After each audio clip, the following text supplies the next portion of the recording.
Aquella mañana de enero, cuando el relojero abrió la tapa trasera del reloj y me mostró lo que había dentro, sentí que el suelo desaparecía bajo mis pies. No era veneno, no era nada que pudiera hacerme daño físico, era algo mucho peor. Era una fotografía diminuta, enrollada con cuidado, protegida por un pequeño cilindro de cristal, y junto a ella un papel amarillento con una letra que reconocería en cualquier parte del mundo, la letra de mi hijo Andrés. Pero déjenme contarles cómo llegué hasta ese momento. Mi nombre es Teresa Salazar y tengo 62 años. Durante los últimos 8 meses, cada mañana despertaba con una sensación de malestar que no podía explicar. No era exactamente dolor, era algo más profundo, como si mi cuerpo quisiera decirme algo que mi mente se negaba a escuchar. Las náuseas llegaban puntuales, siempre entre las 6 y las 7 de la mañana, justo cuando el sol comenzaba a filtrarse por las cortinas de mi habitación. Visité a 4 médicos diferentes. Me hicieron análisis de sangre, estudios del estómago, revisiones del corazón. Todos coincidían en lo mismo. Señora Salazar, usted está perfectamente sana. Quizás sea estrés, quizás sean los nervios. Pero yo sabía que no era eso. Había algo más, algo que escapaba a los instrumentos médicos, algo que vivía en un lugar donde las radiografías no pueden llegar. El reloj llegó a mi vida hace exactamente 3 años, envuelto en papel azul celeste, con un moño plateado que brillaba bajo las luces del árbol navideño. Andrés, mi único hijo, me lo entregó con una sonrisa que entonces interpreté como orgullo. Es antiguo, mamá. Lo encontré en una subasta. Perteneció a una mujer que vivió 100 años. Dicen que trae buena fortuna. Lo usé desde ese día sin falta. Cada mañana, antes de salir de casa, me lo colocaba en la muñeca izquierda. Se convirtió en parte de mí, en una extensión de mi piel, en el único vínculo tangible que me quedaba con un hijo que, poco a poco, se había convertido en un extraño, porque esa es la verdad que me cuesta pronunciar. Andrés y yo llevamos 2 años sin hablarnos realmente. Oh, sí, intercambiamos palabras, nos llamamos en los cumpleaños, nos enviamos mensajes corteses en las fechas importantes. Pero las conversaciones verdaderas, esas que nacen del alma y llegan al corazón, esas murieron hace mucho tiempo. Todo comenzó con un malentendido, o quizás comenzó mucho antes, con pequeños silencios que fui acumulando como quien guarda monedas en un frasco, sin darse cuenta de que el peso terminaría rompiéndolo todo. Andrés se casó con Valentina hace 5 años, y desde entonces algo cambió entre nosotros. No fue culpa de ella, aunque durante mucho tiempo quise creer que sí. Era más fácil señalar hacia afuera que mirar hacia adentro. La verdad es que yo cometí errores, muchos. Hablé cuando debí callar, callé cuando debí hablar, opiné sobre decisiones que no me correspondían, y cuando Andrés me pidió espacio, yo interpreté esa palabra como abandono. El orgullo es una enfermedad silenciosa. No aparece en los análisis de sangre, no se detecta en las radiografías, pero carcome por dentro, lentamente, hasta que un día despiertas y te das cuenta de que has construido muros tan altos que ya no puedes ver el rostro de las personas que amas. Aquella mañana en la tienda de antigüedades, el relojero, un hombre de 70 años con manos de artista y ojos que parecían haber visto demasiado, me miró con una expresión que no supe descifrar. «Señora», me dijo, «este reloj guarda un secreto. ¿Quiere conocerlo?» Yo asentí, sin saber que esa respuesta cambiaría todo lo que creía saber sobre mi hijo, sobre mí misma y sobre los años que habíamos desperdiciado en silencio. Cuando desenrolló aquella fotografía diminuta y leí las palabras escritas en el papel amarillento, las lágrimas comenzaron a caer sin permiso, y entendí, por fin, que las náuseas no eran una enfermedad del cuerpo, eran el eco de un corazón que llevaba demasiado tiempo pidiendo perdón. La fotografía era pequeña, no más grande que una estampilla, pero en ella cabía un universo entero de dolor y amor que yo había sido incapaz de ver durante años. Era una imagen de Andrés cuando tenía 8 años. Estaba sentado en el columpio del parque cerca de nuestra antigua casa, con esa sonrisa que iluminaba sus ojos color miel. Yo aparecía detrás de él, empujando el columpio, con el cabello largo y oscuro que entonces usaba, con una expresión de felicidad absoluta que había olvidado que alguna vez tuve.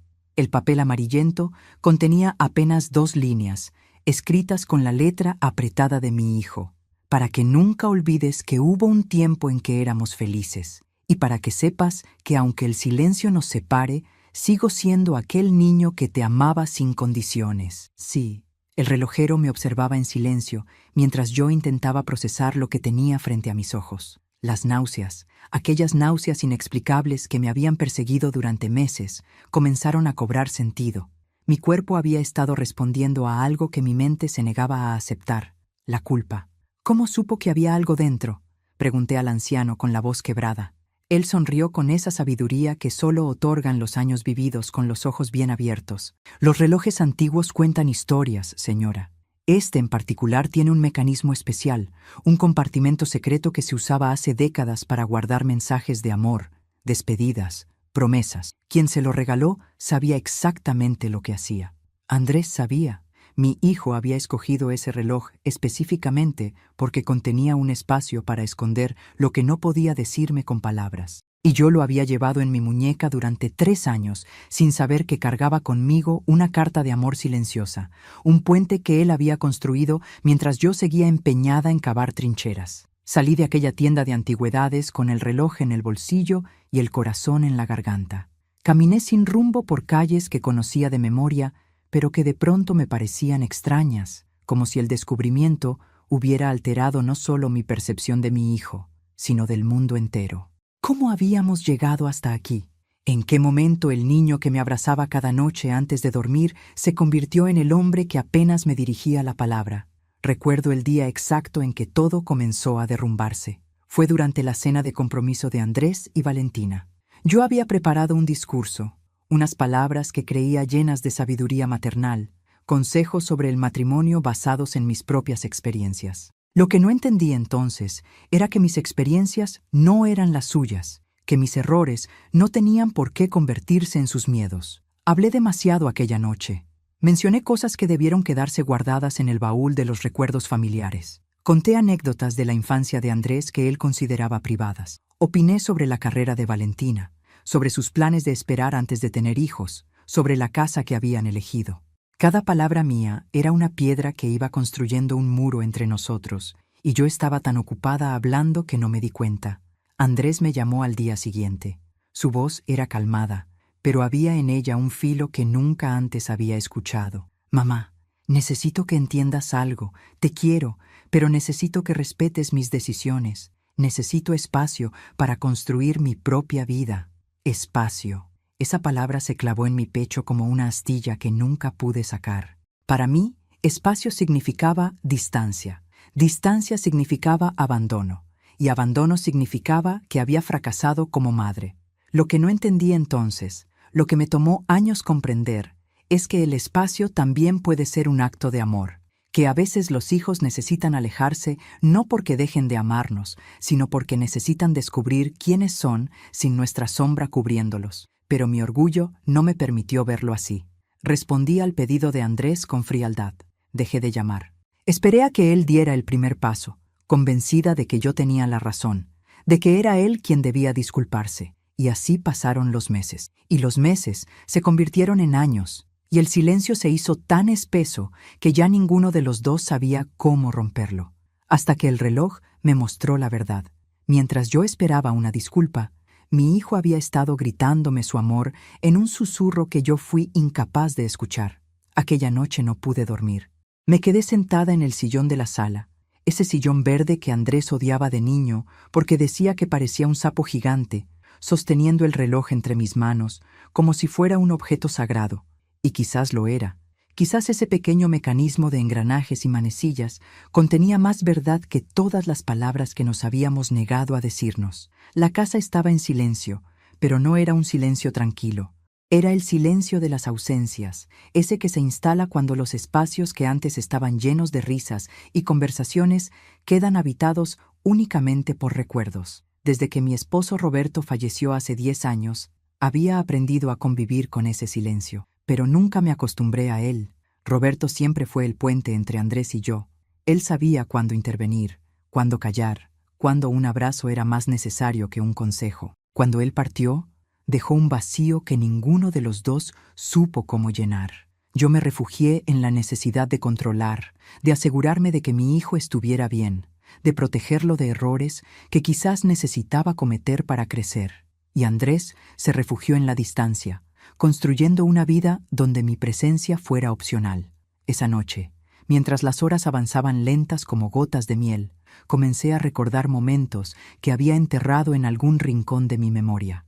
Recordé cuando Andrés tenía 5 años y me dibujó un retrato con crayones. En el dibujo, yo tenía el cabello morado y las manos enormes. «Así son tus manos, mamá», me explicó, «porque siempre me protegen». Guardé ese dibujo durante años en una caja que ahora no sé dónde está. Recordé cuando tenía 15 años y llegó llorando de la escuela porque una chica le había roto el corazón. Me senté con él en la cocina, le preparé chocolate caliente y lo escuché durante horas sin interrumpir. Esa noche me dijo: «Gracias por no darme consejos, mamá. Solo necesitaba que me escucharas». ¿En qué momento olvidé esa lección? ¿Cuándo dejé de escuchar para solo hablar? Recordé el día de su graduación universitaria, cuando subió al escenario con su toga y su birrete, y buscó mi rostro entre la multitud antes de recibir su diploma. Nuestras miradas se encontraron y él sonrió con esa sonrisa que heredó de su padre, esa que le iluminaba los ojos. Yo lloré de orgullo, convencida de que nada podría separarnos jamás, pero la vida tiene formas extrañas de enseñarnos humildad. Cuando amaneció, tomé una decisión. Iba a llamar a Andrés. Iba a romper el silencio de 2 años con 3 palabras simples. Encontré tu mensaje. Pero cada vez que tomaba el teléfono, mis dedos se paralizaban. El orgullo, ese viejo compañero que tanto daño me había hecho, seguía susurrándome al oído. ¿Y si te rechaza? ¿Y si ya es demasiado tarde? ¿Y si el mensaje era solo un gesto vacío y él ya no quiere saber nada de ti? El miedo al rechazo es una prisión invisible. Te encierra en una celda construida con tus propias inseguridades y tira la llave donde no puedes alcanzarla. Yo había vivido en esa prisión durante demasiado tiempo, convenciéndome de que era más seguro no intentar que arriesgarme a fracasar. Pasaron 3 días. 3 días en los que releí el mensaje de Andrés cientos de veces, en los que miré la fotografía hasta memorizar cada detalle, en los que ensayé conversaciones imaginarias que nunca sucedían. Y entonces, una tarde de lluvia, el teléfono sonó. Era mi hermana Lucía, la única persona que conocía toda la historia entre Andrés y yo, la única que se había atrevido a decirme verdades que yo no quería escuchar. «Teresa», me dijo con esa voz suya, que siempre parece saber más de lo que dice. «¿Has hablado con tu hijo últimamente?» «No», admití. «¿Por qué?» Hubo un silencio al otro lado de la línea, un silencio que se sintió eterno. «Porque acabo de encontrarme con Valentina en el mercado, y me contó algo que creo que deberías saber». Mi corazón se detuvo por un instante. En ese momento, sin saber aún lo que mi hermana estaba a punto de revelarme, comprendí que la vida estaba dándome una última oportunidad, y que esta vez no podía desperdiciarla. Lo que Lucía me contó aquella tarde cambió la perspectiva desde la cual había estado mirando los últimos 2 años de mi vida. Valentina le había confesado, entre los pasillos del mercado y con lágrimas contenidas, que Andrés no estaba bien, no físicamente, sino en ese lugar profundo donde habitan las emociones que no sabemos nombrar. Mi hijo, ese hombre que yo creía indiferente a mi ausencia, llevaba meses despertando en mitad de la noche, incapaz de dormir, perseguido por una culpa que no sabía cómo resolver. «Él piensa que tú no quieres saber nada de él», me dijo Lucía. «Valentina me contó que varias veces ha tomado el teléfono para llamarte, pero se detiene. Tiene miedo, Teresa. Tiene miedo de que lo rechaces». Las palabras de mi hermana cayeron sobre mí como agua helada. Durante todo este tiempo, mientras yo me convencía de que Andrés me había abandonado, él estaba librando la misma batalla desde el otro lado del silencio. Los dos habíamos construido muros idénticos. Los dos esperábamos que el otro diera el primer paso. Los dos teníamos tanto miedo de ser rechazados que preferíamos la agonía de la distancia a la posibilidad del rechazo. ¿Cuánto dolor nos habríamos ahorrado si alguno de los dos hubiera sido más valiente? Valentina también le había contado a Lucía sobre el reloj. Fue idea de ella, según me enteré. Ella fue quien encontró aquel reloj antiguo en la subasta, quien descubrió el compartimento secreto, quien sugirió a Andrés que lo usara para enviarme un mensaje que no se atrevía a decir en voz alta. «Tu madre necesita saber que la amas», le había dicho Valentina, «pero también necesita descubrirlo por sí misma, a su tiempo. Qué sabia era esa mujer a quien yo había juzgado sin conocer. Qué injusta había sido al culparla por el distanciamiento con mi hijo, cuando en realidad ella había sido el único puente que él había intentado construir hacia mí. Esa noche llamé a Valentina. Mis manos temblaban mientras marcaba el número, y mi voz sonó extraña cuando ella contestó, como si perteneciera a otra persona. Valentina, soy Teresa. Necesito hablar contigo. Hubo un silencio breve, cargado de sorpresa. Luego, su voz cálida atravesó la línea telefónica. Llevo 3 años esperando esta llamada, Teresa. No sabes cuánto. Hablamos durante 2 horas. 2 horas en las que ella me contó cosas sobre mi hijo que yo desconocía. Me habló de las noches en que Andrés miraba fotos antiguas de nuestra familia y se quedaba en silencio durante horas. Me contó sobre el Día de las Madres del año pasado, cuando él compró una tarjeta para mí, la escribió completa y luego no tuvo el valor de enviarla. Me reveló que guardaba esa tarjeta en el cajón de su mesa de noche, junto a otros objetos que yo le había regalado a lo largo de su vida. Él te extraña cada día, me dijo Valentina, pero el orgullo es un monstruo silencioso que devora lo mejor de nosotros. Y Andrés heredó ese orgullo de alguien. Tenía razón. Mi hijo había aprendido de mí el arte terrible de callar cuando más necesitaba hablar. Yo le había enseñado, sin querer, que el silencio era una forma de protegerse del dolor, y ahora los dos estábamos atrapados en una cárcel que yo misma había construido. ¿Cómo lo soluciono?, pregunté, sintiendo que las lágrimas comenzaban a caer. ¿Cómo deshago tanto daño?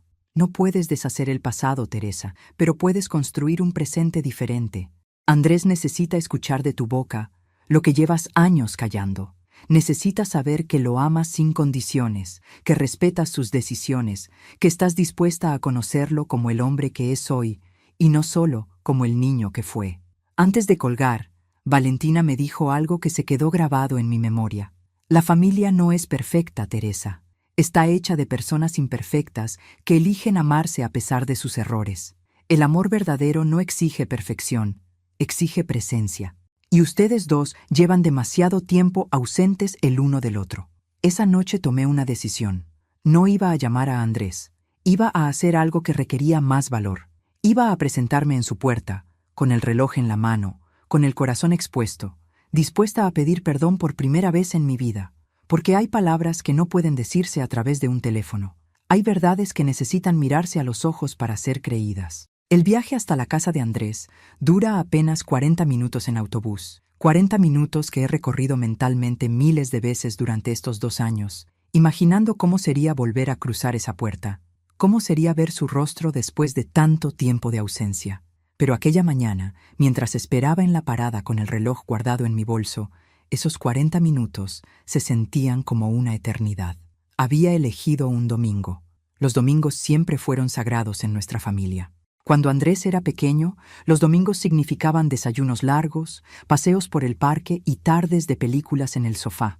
Roberto y yo habíamos construido esa tradición con cuidado, convencidos de que los rituales familiares eran los hilos invisibles que mantenían unido el tejido del amor.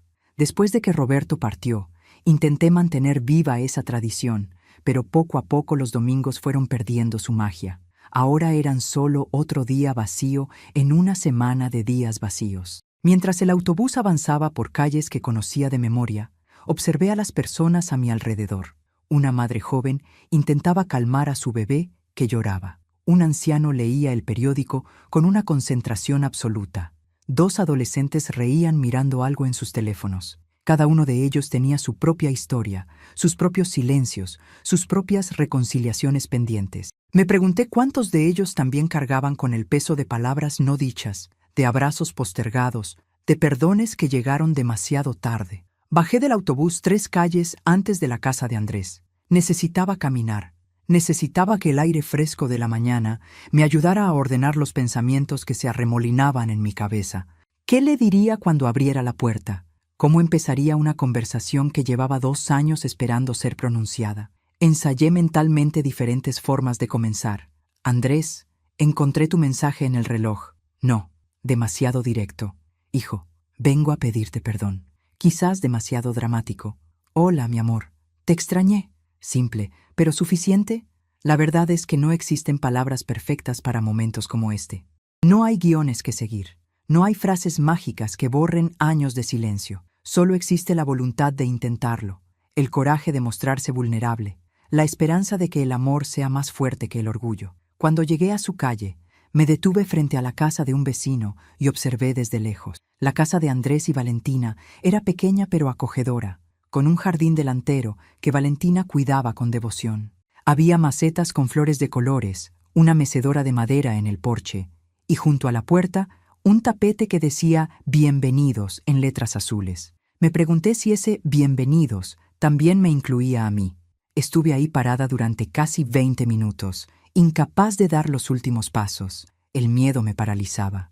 ¿Y si Andrés no quería verme? ¿Y si el mensaje del reloj era solo un gesto del pasado que ya no significaba nada?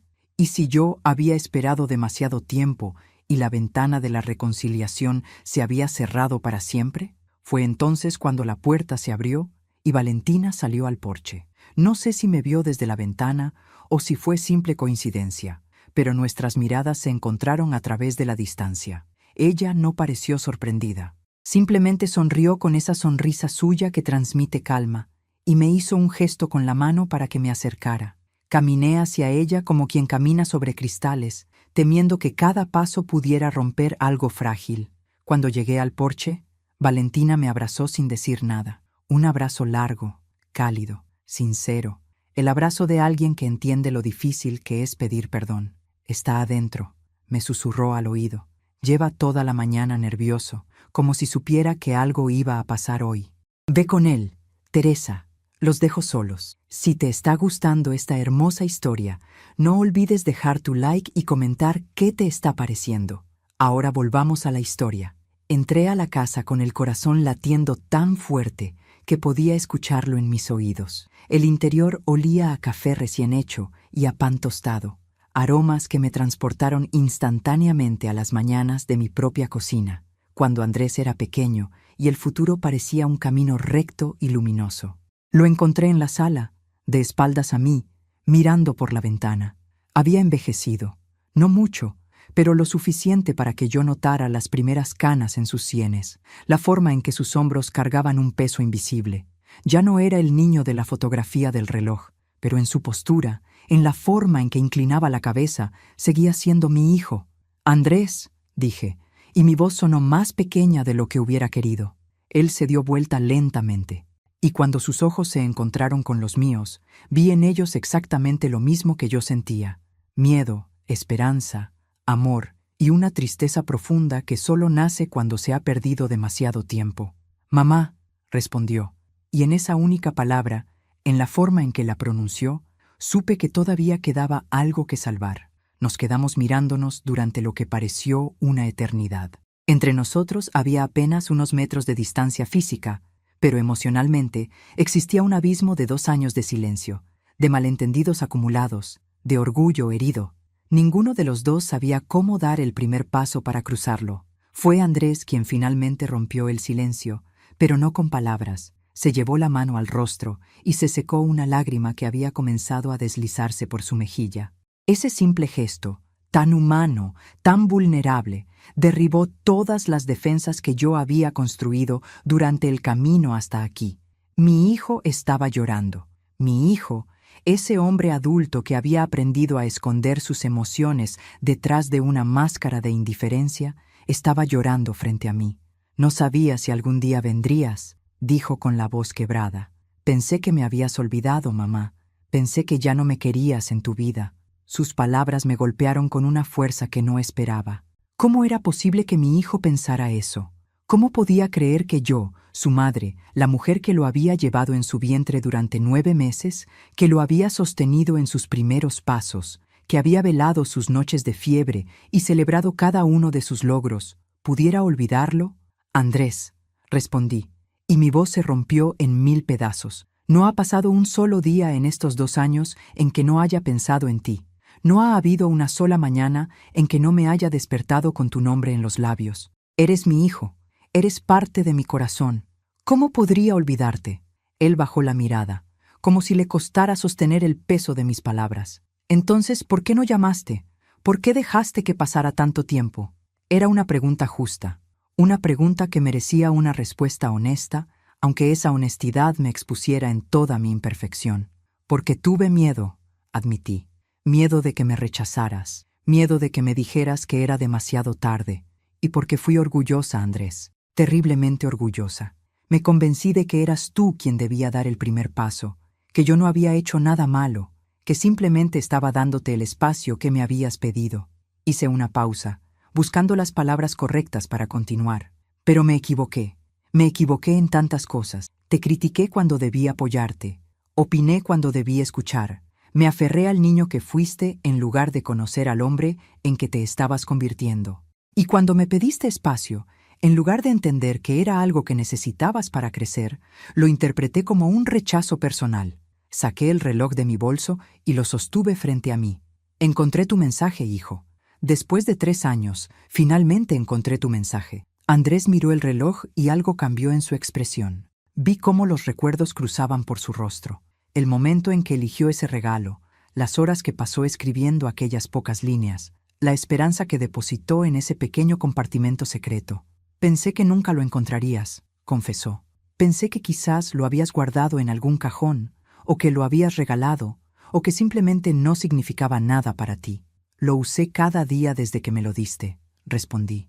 Cada mañana, antes de salir de casa, me lo ponía en la muñeca. Era lo único que me quedaba de ti, Andrés. Era mi forma de sentirte cerca, aunque estuviéramos tan lejos. Él dio un paso hacia mí, luego otro, y de pronto, sin que ninguno de los dos lo planeara, estábamos abrazándonos en medio de la sala.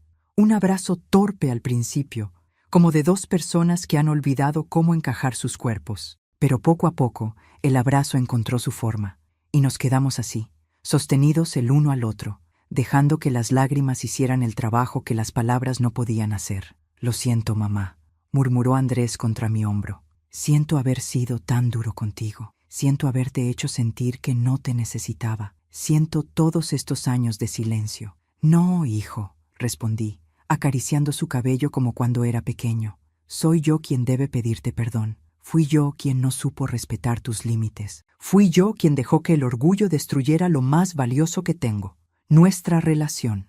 Nos separamos lentamente, mirándonos a los ojos con una honestidad que no habíamos compartido en años. En ese momento, supe que el camino hacia la reconciliación no sería fácil.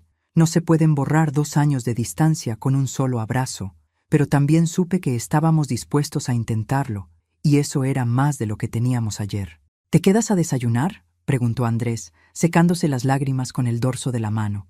«Valentina hace unos panqueques increíbles. Dice que es receta de su abuela». Sonreí. Era una invitación simple, cotidiana, pero en ese contexto significaba mucho más. Era una puerta que se abría, una oportunidad de reconstruir lo que habíamos perdido. «Me encantaría», respondí. Caminamos juntos hacia la cocina, donde Valentina ya había comenzado a preparar la masa. Ella nos miró entrar y su rostro se iluminó con una sonrisa que contenía alivio, esperanza y algo que se parecía mucho a la felicidad. Sin decir nada, sacó un tercer plato del armario y lo colocó en la mesa. Un lugar para mí, un lugar que quizás siempre había estado esperando. Durante el desayuno hablamos de cosas pequeñas, del jardín de Valentina y las flores que estaba cultivando para la primavera, del trabajo de Andrés en la empresa de arquitectura donde llevaba 5 años, de mis clases de costura en el centro comunitario, algo que él no sabía que había comenzado. Eran conversaciones superficiales, pero necesarias. Eran los primeros ladrillos de un puente que tendríamos que construir piedra a piedra. Fue hacia el final del desayuno cuando Andrés tomó mi mano sobre la mesa y me miró con una seriedad que me recordó a su padre.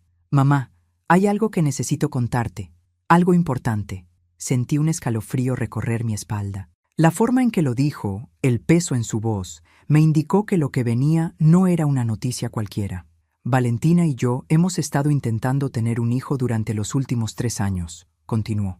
«No ha sido fácil.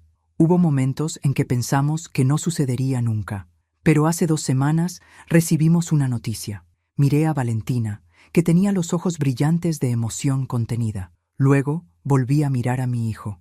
«Vas a ser abuela, mamá. En 7 meses vas a ser abuela». El mundo se detuvo por un instante, y en ese instante Comprendí que la vida me estaba ofreciendo no solo una segunda oportunidad con mi hijo, sino también la posibilidad de un nuevo comienzo, un nuevo ser que llegaría a este mundo, ajeno a todos nuestros errores pasados, portando la promesa de un futuro diferente.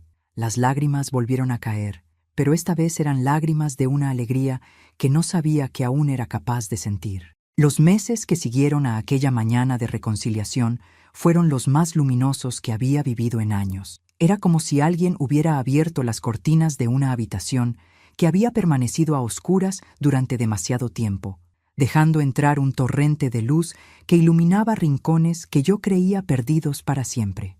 Comencé a visitar a Andrés y Valentina cada domingo, recuperando esa tradición familiar que tanto había extrañado. Llegaba temprano, con algún postre casero o un ramo de flores del mercado, y pasábamos las mañanas conversando, cocinando juntos, construyendo poco a poco el puente que el silencio había destruido. No era perfecto. A veces surgían momentos incómodos, silencios que se extendían un poco más de lo necesario, temas que evitábamos por miedo a reabrir heridas. Pero estábamos intentándolo, y eso era lo que importaba. Valentina se convirtió en la hija que nunca tuve. Me enseñó a ver a mi hijo con ojos nuevos, a entender sus miedos y sus sueños desde una perspectiva que yo, tan ocupada en mi papel de madre, nunca había considerado. Juntas preparábamos la habitación del bebé, eligiendo colores suaves y muebles acogedores. Juntas tejíamos pequeñas mantas y gorros diminutos que parecían hechos para muñecos. En esas tardes de agujas y estambre, compartimos historias que nos acercaron más que cualquier conversación formal. ¿Sabes qué es lo que más admiro de ti, Teresa?, me dijo Valentina una tarde, mientras yo le enseñaba el punto que mi propia madre me había enseñado hace décadas. Tu capacidad de reconocer tus errores. No es fácil para nadie, pero para alguien de tu generación, donde pedir perdón se veía como debilidad, es especialmente valioso. Sus palabras me conmovieron profundamente. Durante toda mi vida había creído que la fortaleza consistía en mantenerse firme, en no mostrar vulnerabilidad, en tener siempre la razón. Pero la verdadera fortaleza, comprendí entonces, reside en la capacidad de doblarse sin romperse, de admitir que nos equivocamos, de tender la mano incluso cuando el orgullo nos grita que no lo hagamos. El embarazo de Valentina avanzaba sin complicaciones, y con cada semana que pasaba, mi emoción crecía. Iba a ser abuela. Después de tantos años de vacío, de soledad, de domingos silenciosos en una casa demasiado grande para una sola persona, iba a tener una razón para levantarme cada mañana con el corazón lleno de propósito. Pero la vida, esa maestra implacable que nunca deja de enseñarnos lecciones, tenía otros planes. Fue durante el 5.º mes del embarazo de Valentina cuando las náuseas regresaron. Aquellas náuseas matutinas que habían desaparecido misteriosamente después de mi reconciliación con Andrés volvieron con una intensidad que me asustó. Pero esta vez venían acompañadas de otros síntomas, un cansancio profundo que ninguna cantidad de sueño podía aliviar, una pérdida de apetito que me hacía ver la comida como un enemigo, dolores en lugares que antes no dolían. Al principio intenté ignorarlo. Me convencí de que era solo el estrés de los cambios, la emoción del bebé que venía en camino, quizás el peso de tantas emociones acumuladas finalmente cobrándose su precio. Pero cuando comencé a perder peso sin proponérmelo, cuando las ojeras se instalaron permanentemente bajo mis ojos, cuando subir las escaleras de mi casa se convirtió en un desafío, supe que algo andaba mal. No le dije nada a Andrés. No quería preocuparlo, no quería empañar la alegría del embarazo con mis problemas. Además, una parte de mí tenía miedo de lo que los médicos pudieran encontrar. A veces, la ignorancia se disfraza de esperanza. Fue Lucía quien finalmente me obligó a actuar. Vino a visitarme una tarde, y al verme, su rostro se transformó en una máscara de preocupación que no pudo disimular. «Teresa, ¿qué te está pasando? Estás pálida como un fantasma y has perdido mucho peso». «No es nada», mentí. «Solo estoy cansada». Pero mi hermana me conocía demasiado bien. Me tomó de las manos, me miró directamente a los ojos, y con esa voz que no admite discusión, me dijo: «Mañana mismo vas al médico». Y no acepto un no por respuesta. Fui al médico, y luego a otro más. Hubo análisis de sangre, estudios complicados con nombres que no podía pronunciar, esperas interminables en salas frías que olían a desinfectante y a miedo. Cada vez que un médico fruncía el ceño mirando mis resultados, sentía que un pedazo de mi esperanza se desprendía y caía al vacío. El diagnóstico llegó un martes por la tarde, en el consultorio de un oncólogo que hablaba con la suavidad de quien ha dado malas noticias demasiadas veces. Me explicó términos médicos que apenas comprendí. Me mostró imágenes que parecían mapas de un territorio desconocido. Me habló de opciones y tratamientos y probabilidades. Pero solo una frase se quedó grabada en mi mente, resonando como un eco en una habitación vacía. Señora Salazar, el diagnóstico llegó tarde. Demasiado tarde. Salí de aquel consultorio con un papel en la mano que contenía mi sentencia. Me quedaban entre 6 y 9 meses de vida. Quizás un año si respondía bien al tratamiento paliativo. Quizás menos si no lo hacía. Caminé por las calles de la ciudad sin rumbo, viendo el mundo con ojos nuevos. Los árboles que bordeaban las avenidas me parecieron más verdes que nunca. El cielo de la tarde, pintado con tonos naranjas y rosados, me resultó de una belleza casi insoportable. Las personas que pasaban a mi lado, absortas en sus teléfonos y sus preocupaciones cotidianas, me parecieron infinitamente afortunadas en su ignorancia. ¿Cómo se lo diría a Andrés? Acabábamos de reencontrarnos después de 2 años de silencio. Acabábamos de reconstruir un puente que creíamos destruido para siempre. ¿Cómo podía decirle que ese puente tendría que soportar, tan pronto, el peso de una despedida? Y el bebé, mi nieto o nieta, que nacería en apenas 4 meses, ¿llegaría a conocerlo? ¿Tendría tiempo de sostenerlo en mis brazos? ¿De cantarle las canciones de cuna que le canté a su padre? ¿De transmitirle, aunque fuera una pequeña parte del amor que sentía por él incluso antes de que existiera? Esa noche, sentada en el sillón verde de mi sala, con el reloj de Andrés apretado contra mi pecho, tomé una decisión. No iba a desperdiciar el tiempo que me quedaba en lamentos ni en autocompasión. No iba a permitir que la sombra de la despedida oscureciera los días luminosos que aún podía vivir. Iba a abrazar cada momento con la intensidad de quien sabe que los momentos son finitos, que cada amanecer es un regalo, que cada abrazo podría ser el último. Y sobre todo, iba a asegurarme de que cuando llegara el momento de partir, no quedaran palabras sin decir, abrazos sin dar, ni perdones sin otorgar. Porque si algo me había enseñado el silencio de estos años, era que el tiempo perdido no se recupera, y yo ya había perdido demasiado. Le conté a Andrés una semana después del diagnóstico. No encontraba el momento adecuado. No existía un momento adecuado para una noticia así, pero sabía que cada día que pasaba sin decírselo era un día de engaño, y ya habíamos tenido suficientes silencios entre nosotros. Elegí una tarde de domingo, después del almuerzo, cuando Valentina se había recostado a descansar, y nosotros dos nos quedamos solos en el jardín. El sol de otoño bañaba las flores con una luz dorada que parecía sacada de un cuadro, y el aire tenía ese aroma a tierra húmeda que siempre me ha recordado a los nuevos comienzos. Qué extraño, pensé, hablar de finales en un escenario tan lleno de vida. Andrés, comencé, tomando su mano entre las mías, necesito contarte algo difícil, y necesito que me escuches hasta el final antes de decir nada. Vi cómo su rostro se tensaba, cómo sus ojos buscaban en los míos alguna pista de lo que venía. Creo que, en algún nivel profundo, ya lo sabía. Los hijos siempre saben cuando algo anda mal con sus madres, aunque no puedan nombrarlo. Le conté todo. El regreso de las náuseas, las visitas a los médicos, los análisis interminables, el diagnóstico que había caído sobre mí como una sentencia inapelable. Le hablé de los 6 a 9 meses que me quedaban, del tratamiento paliativo que me ayudaría a mantener la calidad de vida, de la certeza terrible y al mismo tiempo liberadora de saber que el tiempo tiene un límite. Andrés no dijo nada durante un largo rato. Se quedó mirando las flores del jardín, esas flores que Valentina cuidaba con tanto amor, y vi cómo las lágrimas comenzaban a caer por sus mejillas sin que hiciera ningún esfuerzo por detenerlas. Eran lágrimas silenciosas, las más dolorosas de todas, las que nacen de un lugar tan profundo que no encuentran voz para expresarse. «No es justo», murmuró finalmente.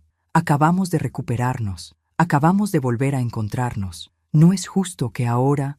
«La vida no se trata de justicia, hijo», respondí, acariciando su rostro como cuando era pequeño y venía a mí con alguna pena. Se trata de lo que hacemos con el tiempo que nos toca. Y yo perdí demasiado tiempo en enojos y orgullos que ahora me parecen tan pequeños, tan insignificantes frente a lo que realmente importa. ¿Y qué es lo que realmente importa, mamá? Lo pensé durante un momento.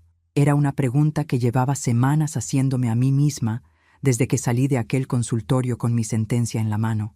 ¿Qué importa cuando sabes que el tiempo se acaba? ¿Qué queda cuando todo lo demás se desvanece? Esto, respondí, señalando el espacio entre nosotros. Tú y yo, aquí, ahora. Valentina descansando adentro con nuestro nieto creciendo en su vientre. Las tardes de domingo que nos quedan por compartir. Las palabras que todavía podemos decirnos. Los abrazos que todavía podemos darnos. Eso es lo que importa, Andrés. Todo lo demás es ruido. Esa tarde hablamos durante horas. Hablamos de cosas que nunca nos habíamos atrevido a mencionar. De heridas antiguas que necesitaban aire para sanar.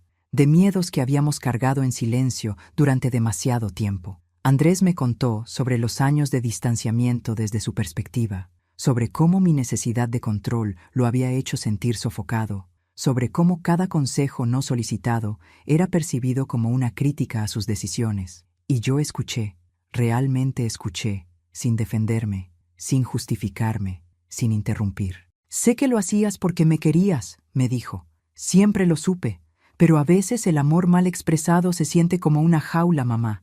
Y yo necesitaba volar. Lo entiendo ahora, respondí. Ojalá lo hubiera entendido antes. Ojalá hubiera tenido la sabiduría de dejarte ir para que pudieras volver por tu propia voluntad. Volví, dijo él, apretando mi mano. Aunque tarde, volví. Y tú también volviste. Eso es lo que cuenta. Los meses siguientes fueron un regalo que no merecía, pero que recibí con gratitud infinita. El tratamiento funcionaba mejor de lo esperado, y aunque sabía que no había cura, cada día extra era una victoria pequeña contra el reloj que no dejaba de avanzar. Valentina dio a luz una noche de primavera, cuando los árboles estaban cubiertos de flores y el aire olía a promesas. Fue una niña perfecta, con los ojos de su padre y la nariz de su madre, con dedos diminutos que se aferraron a mi dedo índice como si supiera exactamente quién era yo. Se llamará Esperanza, anunció Andrés, con los ojos brillantes de emoción. Porque eso es lo que nos ha devuelto, mamá. Esperanza.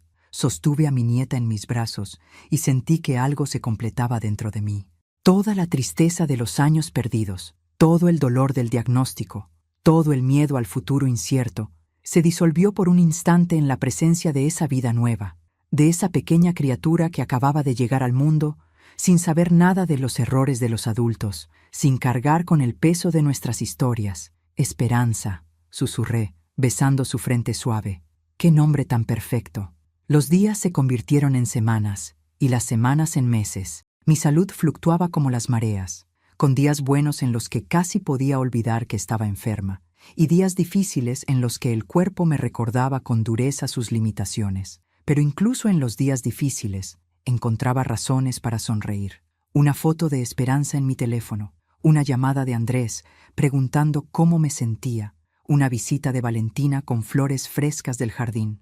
Comencé a escribir. No sé exactamente cuándo ni por qué, pero un día tomé un cuaderno y empecé a volcar en él todo lo que quería que Esperanza supiera cuando fuera mayor.